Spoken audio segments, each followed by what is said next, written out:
Bonsoir à tous, merci de nous suivre sur Afrique Sport pour le journal du soir du mercredi 1er mars 2023 que nous débutons avec la CAN U20. Mais avant de poursuivre, n'hésitez surtout pas de vous abonner sur Afrique Sport pour ne rien manquer de l'actualité autour du football. Attendu comme l'un des favoris, l'Égypte a énormément déçu à la CAN U20 en se faisant éliminer dès le premier tour. Les Égyptiens ont trouvé un argument des supposés cas de fraude sur l'âge chez leurs adversaires. La plupart des équipes africaines ont des joueurs qui dépassent l'âge requis pour être aptes à jouer cette compétition et ces équipes comptent de nombreux joueurs avec de faux âges. Le gardien sénégalais par exemple semble plus âgé ainsi que le joueur numéro 3 du Nigeria qui semble être vieux et d'autres joueurs du Nigeria, a ainsi lancé l'entraîneur des gardiens Ehab Galal auprès du média Sada El Balad. L'Égypte trouve des échappatoires. Poursuivons avec Ayoub El Kaabi, l'attaquant international marocain, a quitté la Turquie secoué par un séisme et débarque ainsi donc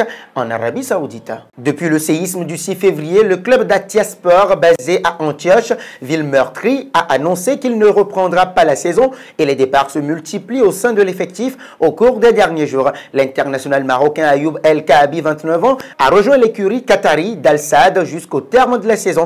Auteur de 8 buts en 21 matchs cette saison en Super League, le natif de Casablanca se retrouvera en concurrence avec l'Algérien Bagdad Bounedjah pour le poste d'avant-centre dans l'ancienne équipe de Xavi. D'un Marocain à un autre, parlons d'Achraf Hakimi. L'avocate d'Achraf Hakimi, accusée de viol, sort du silence. Fanny Colline, avocate du Lion de l'Atlas, s'est exprimée dans les colonnes du même média pour balayer ces accusations et assurer que son client est innocent des faits reprochés. Les accusations sont fausses, indique Fanny Colline. Il est serein et se tient à la disposition de la justice.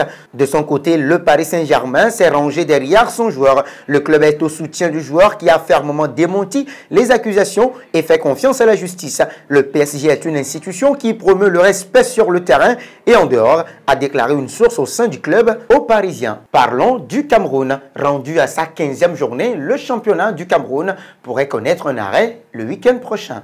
En difficulté financière, les clubs d'Élite One se donnent rendez-vous ce vendredi pour une réunion décisive sur la suite de la saison. En effet, selon certains présidents de clubs, la Fédération camerounaise de football FECAFOOT tarde à payer la totalité de la subvention à eux destinée, notamment la subvention du gouvernement et celle du sponsor du championnat. D'après les dirigeants du MS de Loum, par exemple, l'instance dirigée par Samuel Eto'o n'aurait versé 11 millions de francs CFA à chaque club depuis le début de la saison sur les 48 millions de francs CFA promis. Reste à payer à chaque club près de 37 millions de francs CFA. Passons à Paul Pogba. Le milieu de terrain international français a effectué son retour tant attendu avec la Juventus lors de leur victoire 4-2 contre Torino, comptant pour le derby historique de Turin hier soir. Paul Pogba, qui a joué son dernier match de club compétitif le 19 avril 2022 avec Manchester United contre Liverpool, est entré en jeu en tant que remplaçant à la 69e minute du match. Le retour de Paul Pogba a été accueilli avec enthousiasme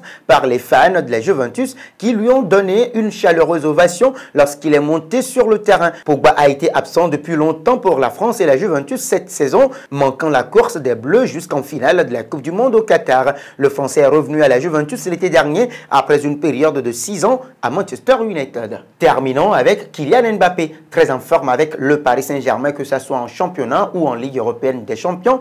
Kylian Mbappé, très triste, rend un hommage bien vibrant à Juste Fontaine, décédé hier. Véritable légende du football et seul joueur de l'histoire à avoir marqué 13 buts en une seule Coupe du Monde, Juste Fontaine est mort à 89 ans, une disparition qui a provoqué de nombreuses réactions. Le monde du football a tenu à rendre hommage à la légende et Kylian Mbappé n'a pas manqué à l'appel. L'attaquant des Bleus, annoncé comme le seul à être capable de battre le record de Fontaine, a laissé un message lui rendant hommage sur Instagram. En dehors de Kylian Mbappé, Didier Deschamps s'est aussi exprimé. Il n'a pas oublié de louer la gentillesse de l'homme et l'attachement qu'avait Juste Fontaine pour l'équipe de France. C'est la fin de ce journal que nous bouclons avec la question du jour.